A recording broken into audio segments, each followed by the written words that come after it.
Before we can understand who killed John F. Kennedy, we must understand who made him, how he got to the position that he did, and the system that was formed prior to him getting elected.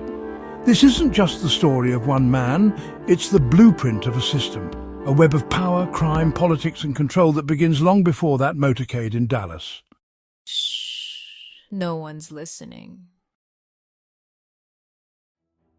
This is the story of Joseph P. Kennedy, the patriarch of America's royal family, and how his rise through Prohibition, Hollywood and organized crime shaped the course of a nation, and ultimately laid the foundation for a conspiracy that would change history.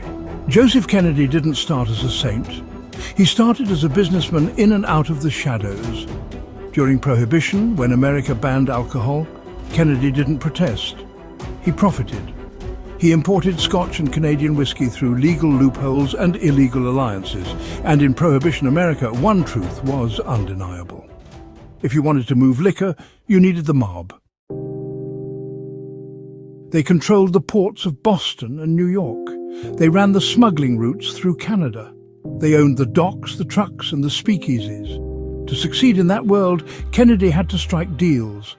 Deals with men like Frank Costello of the Genovese family, Meyer Lansky, the mob's accountant, and possibly even Sam Giancana, who would later play a role in JFK's rise to power and quite possibly his death. It was through these deals and connections that Kennedy made his wealth and built a fortune.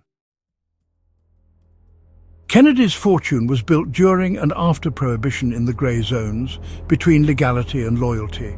He made a name for himself not only by importing alcohol, but by mastering the art of capitalizing on vulnerable markets. He bought low and sold high, liquor companies, movie studios and shipping businesses, often flipping them for profit once laws changed or political winds shifted. And with the connection that he had made with the mob, he was always one step ahead. And that fortune would bankroll a political empire. Kennedy's reputation as a savvy dealmaker earned him favor with political elites. In 1934, President Franklin D. Roosevelt appointed him the first chairman of the newly created Securities and Exchange Commission, SEC. This move was controversial. Many saw it as putting a fox in charge of the hen house. But Kennedy cleaned up Wall Street just enough to restore public confidence. However, people had reason to suspect Kennedy based on what he did right before the end of Prohibition. Anticipating the repeal, he acquired massive stocks of liquor from British and Canadian distilleries in 1933. When the 21st Amendment repealed Prohibition later that year, Kennedy was ready. He already held the licenses and the infrastructure to legally import and distribute alcohol.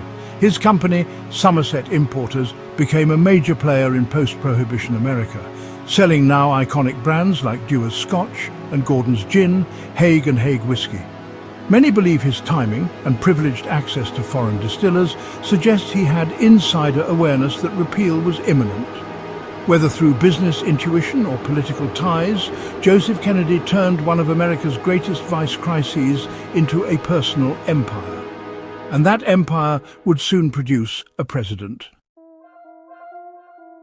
As Prohibition ended, Kennedy set his sights on a new frontier Hollywood. In the 1920s and 30s, the film industry was exploding, but not cleanly. Hollywood was a war zone of influence, corruption and mob control. Kennedy bought into RKO Pictures, partnered with men like David Sarnoff and Joseph Schenck, and became a power player in the entertainment capital of the world. But when the movie industry moved to Hollywood to get away from Edison's patents, so did the mob.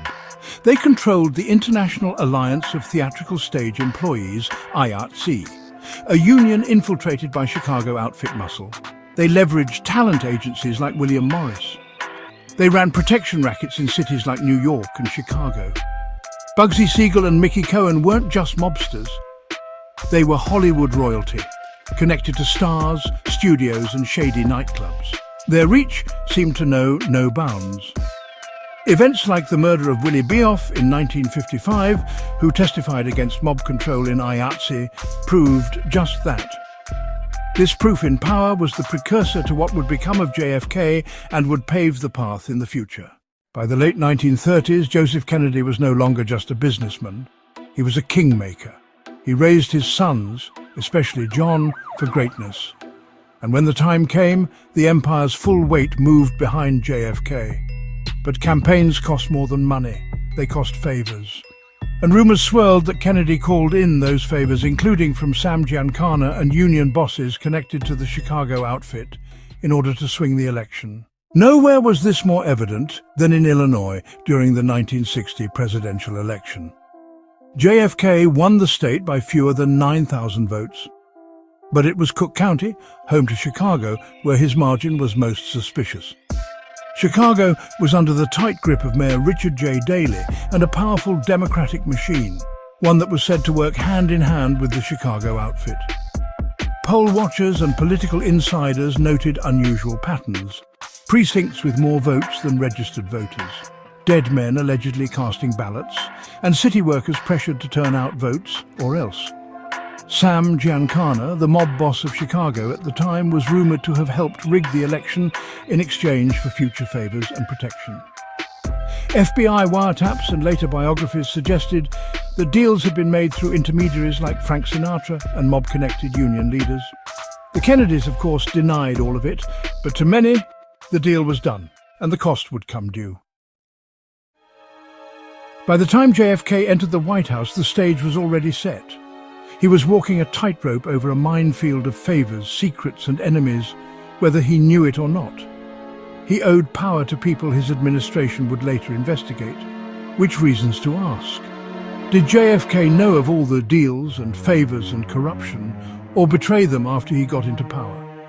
Regardless if he realized the depth of corruption played into it for political gain or not. The web of the CIA, mob influence and international influences was too great.